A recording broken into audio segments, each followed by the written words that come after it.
আমি আজকে যে বিষয় নিয়ে আলোচনা করব, আমার পূর্বের একটি বিষয় চলমান ছিল, মাঝখানে 2 জুমা বাদ দিতে হয়েছে। আজকেও আমাদের দেশের সাম্প্রতিক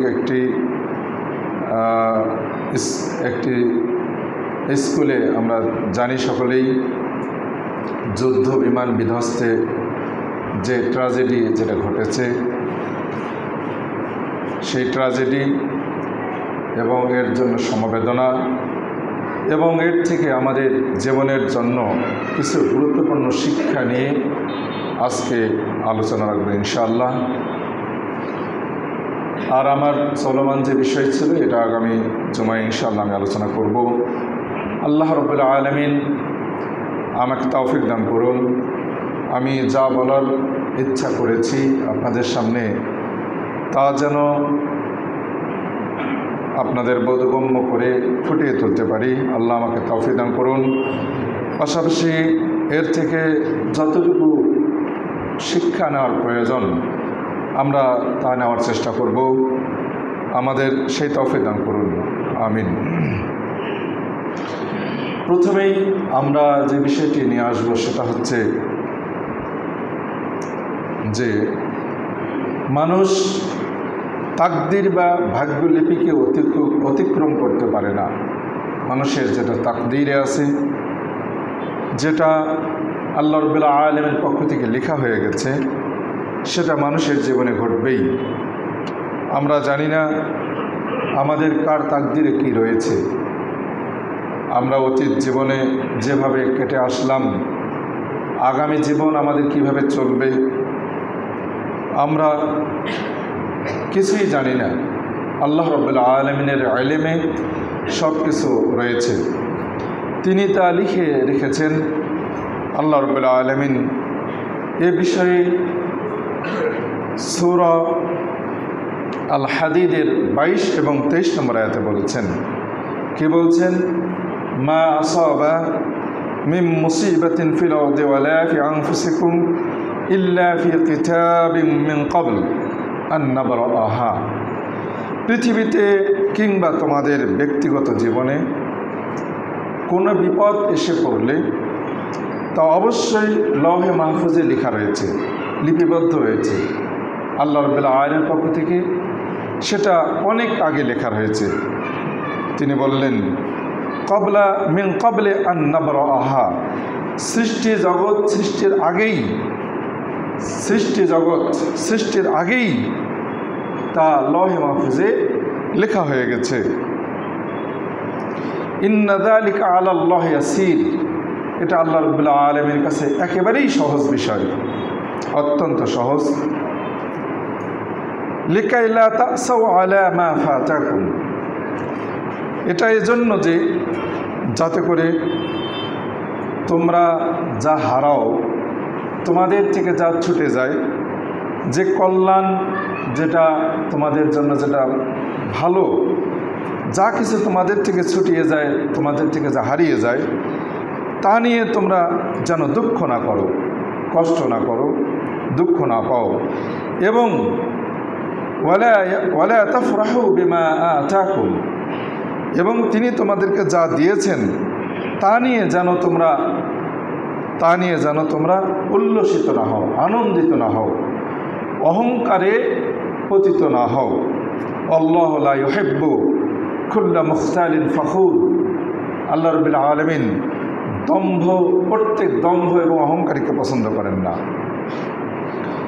আয়াতের মধ্যে আমাদের কাছে স্পষ্ট যে আমাদের জীবনে রব্বুল আলামিন এই বিশ্ব জাহানের পরিচালক, প্রতিপালক, যার ইশারায় পৃথিবীর সব কিছু ঘটছে, সেই রব্বুল আলামিনের পক্ষ থেকে সব কিছুই লেখা রয়েছে।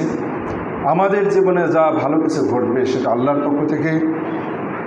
যদি আমাদের জীবনে কোনো বিপদ চলে আসে সেটা আল্লাহর পক্ষ থেকে। যদি ভালো কিছু ঘটে সেখানে আমাদের জন্য করণীয় হচ্ছে আল্লাহ রাব্বুল আলামিনের প্রশংসা করা কৃতজ্ঞতা প্রকাশ করা। আর যদি বিপদ কোনো কিছু ঘটে তাহলে ধৈর্য ধারণ করা।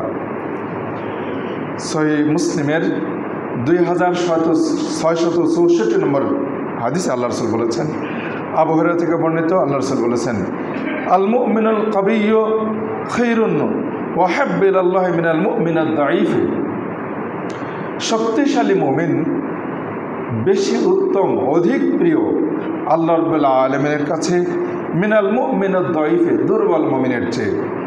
শক্তিশালী মুমিন আনুগত্যের দিক থেকে শক্তিশালী, দানের দিক থেকে শক্তিশালী, বিপদে ধৈর্য ধারণের দিক থেকে শক্তিশালী, যে কোনো দিক থেকে যে কোনো অবস্থায় শক্তিশালী মুমিন আল্লাহর কাছে বেশি প্রিয়, বেশি ভালো মিনাল মুমিনিদ দাঈফ, দুর্বল মুমিনের চেয়ে। যে দুর্বল মুমিন আনুগত্যে দুর্বল, দানে দুর্বল, তারপর বিপদে ধৈর্য ধারণ কম, এরকম মুমিনের চেয়ে শক্তিশালী মুমিন আল্লাহর কাছে বেশি প্রিয়। অফি কুল্লি খাইর, তবে প্রত্যেকেই মুমিন, প্রত্যেকের মধ্যে কল্যাণ রয়েছে। যেহেতু ঈমান রয়েছে, ঈমান আছে, হয়তো পাপাচারিতা নেই, ঈমান আছে, কিন্তু আনুগত্যে বেশি শক্তিশালী নয়। তবে ঈমান আছে, এমন ঈমান শক্তিশালী ঈমানদার এবং দুর্বল ঈমানদার দুজনের মধ্যেই কল্যাণ রয়েছে। তবে শক্তিশালী মুমিন আল্লাহর কাছে বেশি প্রিয়। ইহরিস আলা মা ইয়ানফাউক, আল্লাহ রাসূল বললেন, তোমার জন্য যেটা কল্যাণকর সে বিষয়ে তুমি আকাঙ্ক্ষী হও, সে বিষয়ে তুমি লোভ করো, সে বিষয়ে তুমি আগ্রহী হও। ওয়াস্তাইন বিল্লাহি ওয়ালা তাজিস, এবং তুমি সেই তোমার উপকারী কাজে, তোমার জন্য উপকার এমন কাজে তুমি আল্লাহর কাছে সাহায্য প্রার্থনা করো, অক্ষম হয়েও না। ওয়াইন আসাবাকা শাই, যদি তোমার জীবনে কোনো বিপদ পৌঁছে যায়, ফালা তাকুল, তুমি এই কথা বলো না, লাউ আন্নি ফাআলতু কানা কাযা ওয়া কাযা, যদি আমি এটা করতাম তাহলে এমনটি হতো, এই বিপদটা ঘটতো না, এমন তুমি কখনো বলো না। কারণ ওয়ালাকিন কুল, বরং তুমি বলো, কাদরুল্লাহি ওয়া মা শাআ ফাআলা, আল্লাহর পক্ষ থেকে নির্ধারণকৃত এবং তিনি যা চেয়েছেন তাই হয়েছে, এটা তুমি বলো। আর ফাইনাল্লাহ, কারণ এই যে যদি তুমি কোনো বাক্য বলো, আমি যদি এটা করতাম তাহলে এটা হতো, যদি এই করতাম তাহলে এই বিপদটা আসতো না, এই যদি লাউ শব্দ তুমি যদি ব্যবহার করো তাহলে এটি তাফতাহ আমালাশ শায়তান, এটি শয়তানের কাজকে উন্মুক্ত করে দেয়। অর্থাৎ আল্লাহ রাব্বুল আলামিনের পক্ষ থেকে যে নির্ধারণ, এটাকে অস্বীকার করা হয়।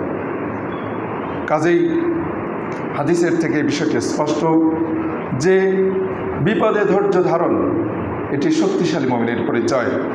এটি আল্লাহর পক্ষ থেকে একটি বিশেষ যোগ্যতা। এই যোগ্যতা যাদের মধ্যে আছে, আল্লাহ রাব্বুল আলামিন তাদেরকে ভালোবাসেন। ধৈর্যশীলদের সাথে আল্লাহ রাব্বুল আলামিন রয়েছেন। কাজেই যদি আমাদের জীবনে কখনো কোনো বিপদ ঘটে, বিপদ ঘটবেই, এটাই স্বাভাবিক, বিপদ হবে না এটা কখনো নয়। আল্লাহ রাব্বুল আলামিনের পক্ষ থেকে আমাদের জন্য নির্ধারণ করা রয়েছে। আমরা আমাদের জীবনে এখন যে অবস্থায় আছি, ভালো অবস্থায় আছি, হয়তো আলহামদুলিল্লাহ সামনে একটা বিপদ অপেক্ষা করছে, এই বিপদ আসবে, ওই বিপদ কেটে যাবে, আবার ভালো অবস্থায় যাব, আবার বিপদ আসবে, আবার কেটে যাবে, চলতেই থাকবে, হতে হতে শেষ পর্যন্ত আমাদের চূড়ান্ত মৃত্যু চলে আসবে। এটি মানুষের জীবনের বৈশিষ্ট্য। আল্লাহ রাব্বুল আলামিন মানুষকে এভাবেই সৃষ্টি করেছেন।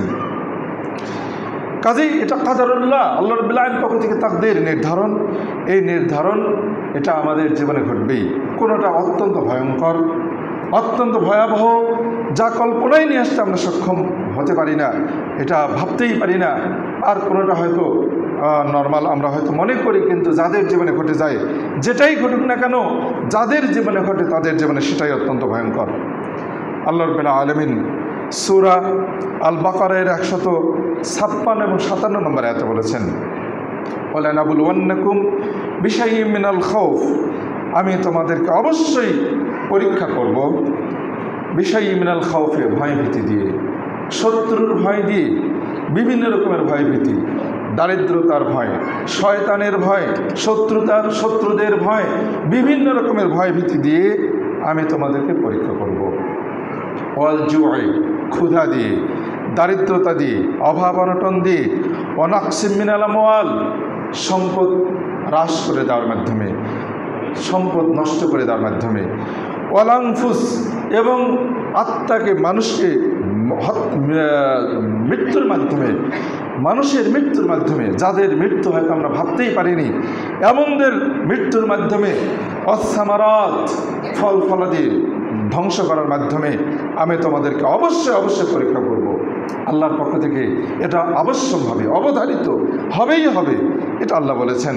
কাজে আল্লাহ বললেন আমি অবশ্যই তোমাদেরকে পরীক্ষা করব, ভয় ভীতি দিয়ে, ক্ষুধা দিয়ে, ধন সম্পদ এবং জন এবং ফল ফলাদি নষ্ট করার মাধ্যমে, এসব কিছুর মাধ্যমে আমি তোমাদেরকে পরীক্ষা করব। যেমনটা আমরা দেখতে পাচ্ছি, বাস্তবেই আজকে ভয়ঙ্কর ভীত সন্ত্রস্ত অবস্থায় আমাদের প্রিয় ভাইয়েরা গাজাবাসীরা সবসময় দিন রাতিপাত করছে, মহাধ্বংসযজ্ঞের মধ্যে তারা বসবাস করছে। যত রকমের ক্ষুধার সর্বোচ্চ যন্ত্রণার মধ্যে তারা রয়েছে। সম্পদ বিনষ্ট হচ্ছে, প্রচুর প্রাণহানি ঘটছে। এটা গাজায় হচ্ছে, সারা পৃথিবীর যে কোনো জায়গায় হচ্ছে। আল্লাহ রাব্বুল আলামিন যেখানে যেখানে তার লিপিতে রয়েছে, নির্ধারণ রয়েছে, সেখানে সেগুলো ঘটছে। কিন্তু অবশ্যই সাবিরিন, আল্লাহ বললেন যারা ধৈর্যশীল তাদেরকে সুসংবাদ দাও। আল্লাযীনা ইযা আসাবাতহুম, যাদেরকে বিপদ পৌঁছলে, আসাবাতহুম মুসিবাহ, যদি তাদেরকে কোনো মুসিবত পৌঁছে, বিপদ পৌঁছে, ক্বালু, এই বিপদ পৌঁছলে যদি তারা বলে ইন্না লিল্লাহি, আমরা আল্লাহর জন্যই, আল্লাহ আমাদেরকে সৃষ্টি করেছেন, আমাদের জীবন মৃত্যু, আমাদের উঠা বসা, খাওয়া দাওয়া, ঘুম, জাগ্রত, প্রতিটি কাজ আল্লাহর জন্যেই, আমাদের সব কিছু আল্লাহর জন্যে, ওয়া ইন্না ইলাইহি রাজিউন, আবার তার কাছে আমরা ফিরে যাব। যারা এই কথাটি বলে, এই বিপদে ধৈর্য ধারণ করে এই কথাটি বলে, তাদেরকে সুসংবাদ দাও, জান্নাতের সুসংবাদ। তাদের সাথে আল্লাহ রাব্বুল আলামিন রয়েছে। ইন্নাল্লাহা মা'আস সাবিরিন, আল্লাহ রাব্বুল আলামিন ধৈর্যশীলদের সাথে রয়েছেন। কাজেই আমরা যতটুকু বুঝতে পারলাম যে মানুষের জীবনে অঘটন ঘটবেই, অঘটন নয় বরং ঘটন। আল্লাহ রাসূল বললেন যে মা আসাবাকা লাম ইয়াকুন লিয়াখতিআকা, যে তোমার জীবনে যা ঘটবে তা না ঘটার নয়, ঘটবে না এমনটা নয়, ঘটবেই। ওমা আখতাআকা লাম ইয়াকুন লিউসিবাকা, এবং তোমার জীবনে যা ঘটে নেই তা ঘটার নয়। কাজেই যেটা ঘটার সেটা ঘটবেই, যেটা না ঘটার সেটা ঘটবে না। আল্লাহ রাব্বুল আলামিনের পক্ষ থেকে যেটা লেখা রয়েছে সেটা যত রকমের আমরা প্রোটেকশন আমরা সেখানে দেই না কেন, যত রকমের আমরা মাধ্যম বাঁচার যত রকমের উপায় রয়েছে গ্রহণ করি না কেন, আমরা সেখান থেকে বাঁচতে পারবো না। আর যেটা আল্লাহ আমাদের জীবনে আল্লাহ ঘটাবেন না, কোনো প্রতিবন্ধক আমরা সৃষ্টি না করলেও সেটা আমাদের জীবনে ঘটবে। কাজেই তার ইচ্ছার উপরে সব কিছুই। আসুন আল্লাহ রাব্বুল আলামিনের পক্ষ থেকে এই বিষয়টি আমাদের জন্য নির্ধারণ করা, আমাদেরকে বিশ্বাস রাখতে হবে। এটা হলো ইমানের যে কয়েকটি রকম রয়েছে, বিশ্বাস আল্লাহর উপরে, ইমানের যে কয়েকটি স্তম্ভ রয়েছে, রকম রয়েছে, তার মধ্যে এটা একটি অন্যতম বিষয় যে আমরা ইমানের তাকদীরের ভালো মন্দের উপরে বিশ্বাস করব। যা কিছু ঘটছে আল্লাহর পক্ষ থেকে, যা কিছু ঘটছে, ভালো যা হচ্ছে মন্দ যা হচ্ছে সব আল্লাহর পক্ষ থেকে। কিন্তু এখানে আরও একটি বিষয় রয়েছে, তা হলো যদি মন্দ কিছু ঘটে যায় তাহলে হয়তো একটি হতে পারে মানুষের জীবনে তার পাপাচারিতার কারণে ঘটছে।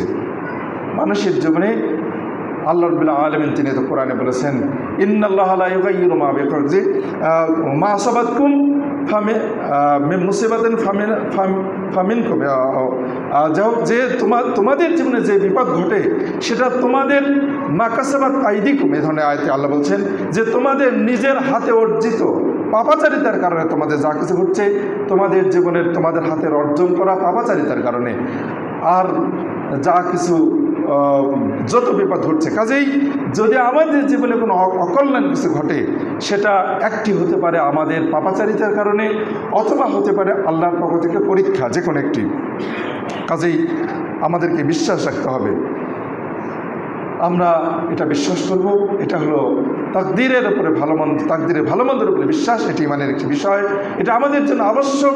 যদি আমাদের এই বিশ্বাস না থাকে তাহলে ইমানের ঘাটতি রয়েছে। আল্লাহ রাব্বুল আমাদেরকে এই তাকদীরের ভালো মন্দের উপরে পরিপূর্ণ বিশ্বাস রাখার তৌফিক দান করুন। আমরা যেন যে কোনো বিপদ ঘটলে আমরা যেন কখনো এই শব্দটি মুখ দিয়ে উচ্চারণ না করি, যদি আমি এই কাজটি করতাম তাহলে এটি হতো না, যদি কথাটি বলা যাবে না।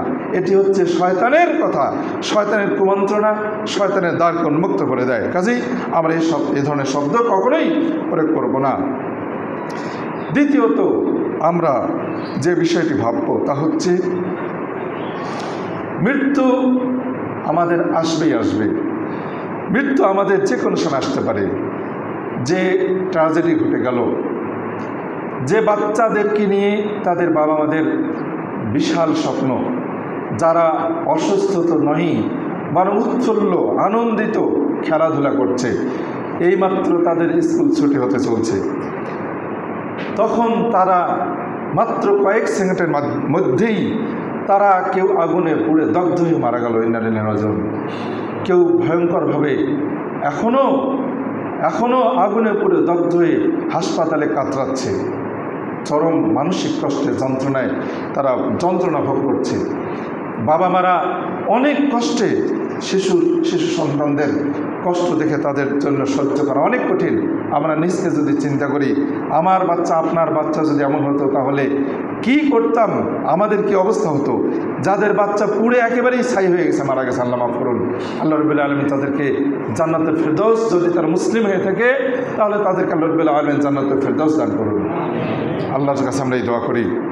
আর কাফেরের সন্তান যদি হয়ে থাকে সেটা আল্লাহর ইখতিয়ারে, কাফের মুশরিকদের সন্তান হয়ে থাকে, আল্লাহ রাসূল সাল্লাল্লাহু আলাইহি ওয়াসাল্লামের হাদিসে আসছে যে কুল্লু মাউলুদিন ইউলাদু আলাল ফিতরা, প্রত্যেকটি সন্তান জন্ম নেয় ইসলামের উপরে। এরপর ওই শিশুকে তার বাবা মা, সে যদি ইহুদি হয় বা খ্রিস্টান হয় বা হিন্দু হয়, তাহলে বাবা মা তাকে ইহুদি, খ্রিস্টান বা হিন্দু বানায়।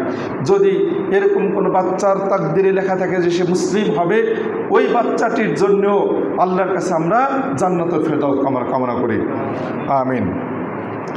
এই যে মৃত্যু চলে আসলো বাচ্চাদের জীবনে, এই যে ঘটে গেল, মৃত্যু আবশ্যকভাবেই বয়সের সাথে বাধা নয় যে এত বয়সে পৌঁছলে মৃত্যু হবে, এত বয়সে পৌঁছলে মৃত্যু হবে না, এমনটি নয়। মৃত্যু যে কোনো সময় আসতে পারে। আল্লাহ রাসূল সাল্লাল্লাহু আলাইহি ওয়াসাল্লাম আমাদেরকে সতর্ক করে দিয়েছেন। তিনি বলেছেন, কি বলেছেন?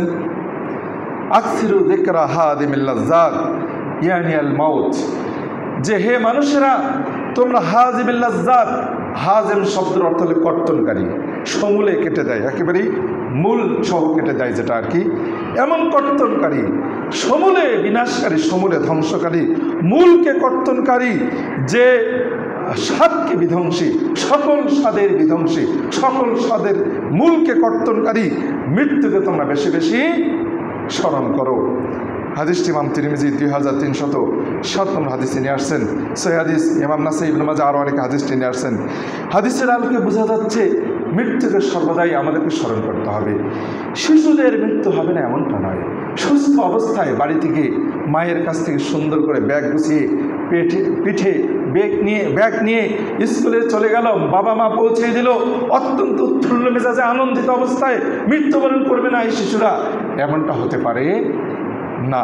যে কোনো সময় মৃত্যু যে কোনো ব্যক্তির, শিশু থেকে বুড়ো পর্যন্ত প্রত্যেকের জীবনে যে কোনো মুহূর্তে আসতে পারে। এটা কল্পনার বাইরে, এটা আমাদের ইচ্ছার বাইরে আল্লাহর পক্ষ থেকে নির্ধারণ করা, এটাও আমাদের জন্য আল্লাহর পক্ষ থেকে নির্ধারিত। কাজেই সকল ভোগ বিলাস, সকল শান্তি, সকল স্বাদকে ধ্বংসকারী মৃত্যুকে আমাদেরকে বেশি বেশি স্মরণ করতে হবে। মৃত্যুকে স্মরণ করব কয়বার? আকসিরু, আল্লাহ রাসূল বললেন বেশি বেশি স্মরণ করো। দিনে কি একবার, দুবার, তিনবার? আল্লাহ রাসূল সংখ্যার সাথে নির্ধারণ করেননি। সংখ্যার সাথে নির্দিষ্ট করেননি যে দিনে একবার মৃত্যুকে স্মরণ করো, দিনে দুবার, দিনে তিনবার, দিনে চারবার, পাঁচবার, 70 বার, 100 বার, এমনটা হাদিসে আসেনি। আল্লাহ সাল্লাম তিনি হাদিসে আমরা যেটা পাই, আল্লাহ সাল্লাম তিনি প্রতিদিন 70 থেকে 100 বার পর্যন্ত আল্লাহর কাছে ক্ষমা প্রার্থনা করেছেন। এমনকি এমনও হাদিস আসছে যেমন কোনো বৈঠক নাই, এমন কোনো বসার জায়গা নেই যেখানে আল্লাহ সাল্লাম তিনি 70 বার, বহুবার পর্যন্ত আল্লাহর কাছে ক্ষমা চান না। আমরা সকাল থেকে এই পর্যন্ত বেশ কয়েক ঘন্টা অতিবাহিত করেছি। কয়বার আমরা দোয়া করেছি আস্তাগফিরুল্লাহল আযীম আল্লাযী লা ইলাহা ইল্লাহু আল হাইয়ুল কাইয়্যুম ওয়া আতুবু ইলাইহি। ক্ষমা প্রার্থনা সবচাইতে শ্রেষ্ঠ একটি দোয়া। এই দোয়াটি আমরা কয়বার আল্লাহর কাছে আমরা দোয়া করেছি এই দোয়াটির মাধ্যমে। যদি কোনো ব্যক্তি মৃত্যুকে স্মরণ করে, যত বেশি স্মরণ করবে তত বেশি আল্লাহর কাছে ক্ষমা চাইবে। এটি হচ্ছে ইমানের পরিমাণ। ইমানের পরিমাণ যার যতটুকু রয়েছে, ইমানের পরিমাণ যে পরিমাণ ইমান আছে, তার আল্লাহর কাছে ক্ষমা চাওয়ার পরিমাণ তত বেশি হবে। কাজেই আল্লাহ সাল্লাম আমভাবে বলেছেন যে তোমরা মৃত্যুকে বেশি বেশি স্মরণ করো, বেশি বেশি মৃত্যুকে স্মরণ করো। যত বেশি মৃত্যুকে স্মরণ করব তত বেশি আল্লাহর কাছে ক্ষমা চাওয়ার বাক্যটি মুখ থেকে উচ্চারিত হবে। নিজের ভুল ভ্রান্তি মাথার মধ্যে আসবে সর্বদাই, এই বিষয়টা আমাদের মাথায় সব কিলবিল করবে, আমরা সবসময় চিন্তা করব। কাজেই আল্লাহ সাল্লাম মৃত্যুকে স্মরণ করার বিষয়টি সংখ্যার সাথে নির্দিষ্ট করেননি। বেশি বেশি স্মরণ করতে হবে। কেমন বেশি স্মরণ করতে হবে? দেখুন, আল্লাহ সাল্লাম তিনি আব্দুল্লাহ ইবনে উমরকে বলেছিলেন, হাদিস আমরা সকলে জানি সহিহ বুখারীর 6416 নম্বর হাদিসে আসছে যে কুন ফিদ দুনিয়া কান্নাকা গরীব আও আবিরুস সাবিল। হে আব্দুল্লাহ ইবনে উমর, তুমি নিজকে পৃথিবীতে একজন মুসাফির মনে করো, চলমান ব্যক্তি, পথচারী। তুমি মায়ের পেট থেকে বের হয়েছ, রাস্তায় হাঁটছো, আর যেখানে গিয়ে পৌঁছবে বুঝতে হবে যে এই যে রাস্তায় চলছো, বের হলে মায়ের পেট থেকে, আর যেখানে তুমি যাবে সেটা তোমার গন্তব্যস্থল, অর্থাৎ তোমার সেটা মৃত্যু। এই যে তুমি দুনিয়াতে চলছো, তুমি একজন পথচারী। এই পথচারী অবস্থায় তুমি যা কিছু করবে নিজকে দুনিয়াতে পথচারী মনে করো, আবিরুস সাবিল একজন অসহায়, গরিব, অচেনা, অপরিচিত ব্যক্তি এবং পথচারী মনে করো। এ কথাটি আল্লাহ রাসূলের মুখ থেকে আব্দুল্লাহ ইবনে উমর শোনার পর তিনি বলতেন, ইদা আমসাইতা ফালা তানতাদিরুস সাবাহ, যখন তুমি সকাল করবে, যখন তুমি বিকেল করবে, সকালের অপেক্ষা থাকো না, সকাল হওয়ার আগেই তুমি মৃত্যুবরণ করতে পারো। ওয়াইজা আসবাহতা, আবার যখন তুমি সকাল করবে তখন সন্ধ্যার অপেক্ষা থাকো না, কারণ তার আগেই তোমাকে মাইয়েত বলা হতে পারে, লাশ বলা হতে পারে। লাশের খবর কি? লাশ কোথায় আছে? এখন কি হাসপাতালে না বাড়িতে পৌঁছে গেছে? লাশ কখন দাফন করা হবে? তোমার নাম আর নেবে না, তোমাকে বলা হবে লাশ। কাজেই তুমি যখন সন্ধ্যা করবে সকালের অপেক্ষা থাকো না, আর যখন সকাল করবে তখন বিকেলের অপেক্ষা থাকো না। তাহলে মৃত্যুকে কতটুকু স্মরণ করতে হবে? আল্লাহ সাল্লামের এই বাণী থেকে আমরা বুঝতে পারলাম। আব্দুল্লাহ ইবনে উমরকে বললেন যে তুমি পৃথিবীতে নিজকে একজন মুসাফির, অচেনা ব্যক্তি মনে করো, তোমার কেউ নেই, অসহায়, সম্বলহীন এমন মনে করো। এই কথা শোনার পর আব্দুল্লাহ ইবনে উমর তিনি এই নসিহা করেছেন এই উম্মাকে, এই জাতিকে, যে তুমি সকাল করলে বিকেলের অপেক্ষা থাকো না, বিকেল করলে সকালে অপেক্ষা থাকো না। তাহলে কি মৃত্যুর স্মরণ নির্দিষ্ট সময়ের সাথে বাঁধা, সংখ্যার সাথে নির্দিষ্ট? কখনো নয়, সর্বদাই মৃত্যুকে স্মরণ করতে হবে। এমনকি আমাদের ছোট ছোট শিশুদের নিয়েও মৃত্যুর কথা আমরা স্মরণ করব। আমার আগে আমার শিশুটা মারা যেতে পারে, আমার আগেই আমার বাচ্চা দুনিয়া থেকে বিদায় নিতে পারে, নর্মালি বিদায় নিতে পারে, অথবা ভয়াবহ কোনো অ্যাক্সিডেন্টের মাধ্যমে বিদায় নিতে পারে। আল্লাহর বিলা আমাদেরকে ভয়ঙ্কর বিপদ থেকে রক্ষা করুন। আল্লাহ আমাদেরকে সুন্দর সুস্থ অবস্থায় দুনিয়াকে অতিক্রম করার তৌফিক দান করুন। ঈমান অবস্থায় আল্লাহকে যেন ভুলে না যাই, আল্লাহ আমাদের সেই তৌফিক দান করুন। সকল বলে আমিন। আসুন, মৃত্যুকে স্মরণের ব্যাপারে এক একটা বিষয়, এক একটা খুতবা দেওয়ার বিষয় আমি মূলত স্মরণ করতে যাচ্ছি। একটু শিক্ষামূলক বিষয়, এই যে ট্র্যাজেডি ঘটে গেছে, এই ট্র্যাজেডিকে কেন্দ্র করে তাদের জীবনে ঘটছে, আমাদের জীবনে ঘটবে এমনটা নয়। মৃত্যু যেহেতু সামনে পিছনে নয়, মৃত্যু যেহেতু সামনে অপেক্ষা করছে, পিছনে নয়। কাজেই সবচেয়ে ভয়ঙ্কর ঘটনা সামনে, মৃত্যু রোগটা সামনে, অ্যাক্সিডেন্টটা সামনে অপেক্ষা করছে। আপনার আমার প্রত্যেকের জীবনে ঘটবেই ঘটবে, সেটা বিছানায় শুয়ে হোক, বাসে গাড়িতে অ্যাক্সিডেন্ট হোক, আগুনে পড়ে হোক, পানিতে ডুবে হোক, যেখানে হোক না কেন, যার তাকদীর যেটা আছে সেটা অপেক্ষা করছে। আল্লাহ আমাদেরকে ভয়ঙ্কর বিপদে ধৈর্য ধারণের তৌফিক দান করুন।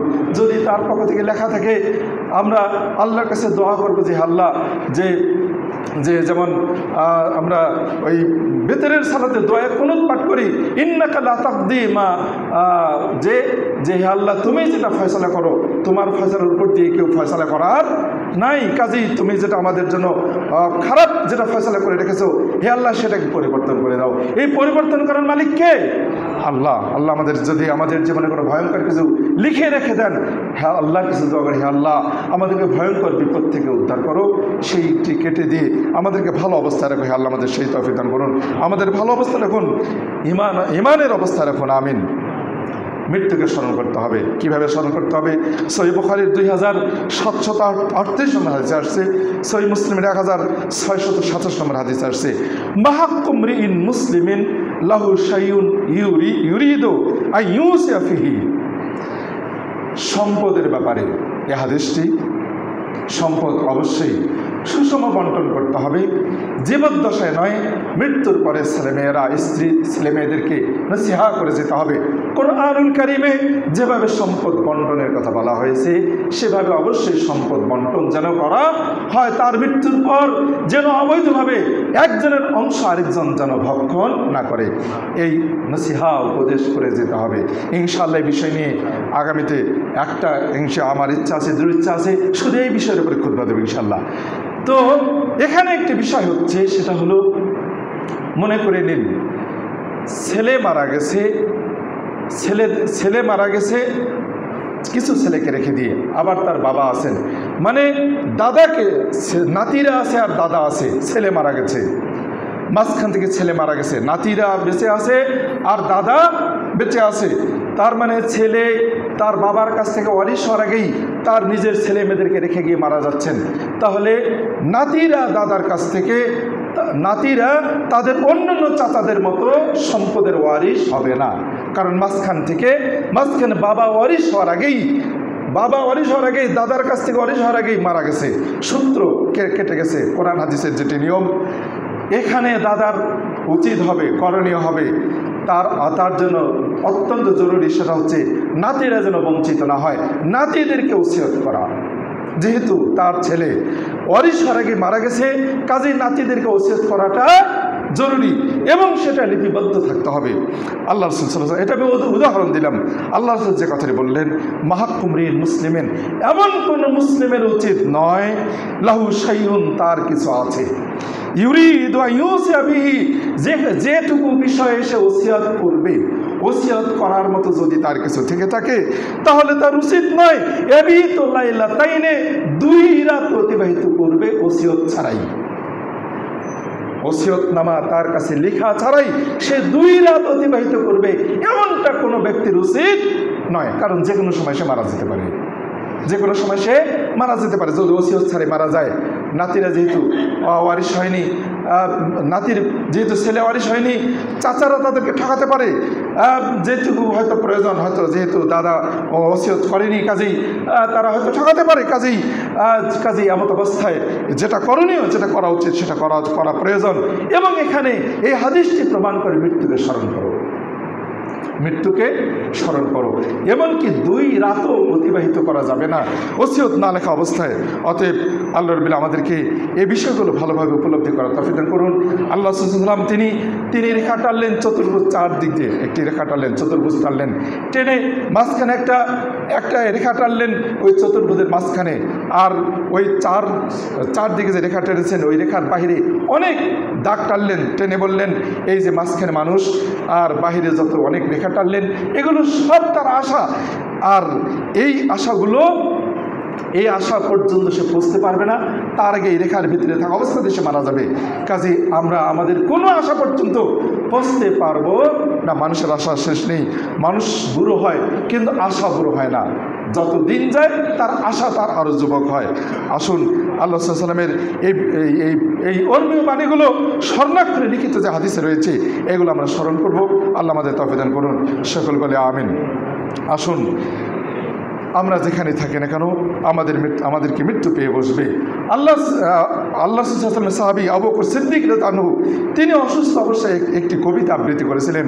কবিতার লাইনটি ইমাম বুখারী 5677 নম্বর হাদিসে নিয়ে আসছেন, কুল্লু মরিইন মুসাব্বাহুন ফি আহলিহি, প্রত্যেক ব্যক্তি তার পরিবারের মধ্যে সকাল করে, প্রত্যেক ব্যক্তি তার পরিবারের মধ্যে সকাল করে, কিন্তু আল মাউতু আদনা মিন শিরাকিন আলিহি, কিন্তু তার মৃত্যু তার জোতার ফিতার চেয়েও বেশি নিকটে।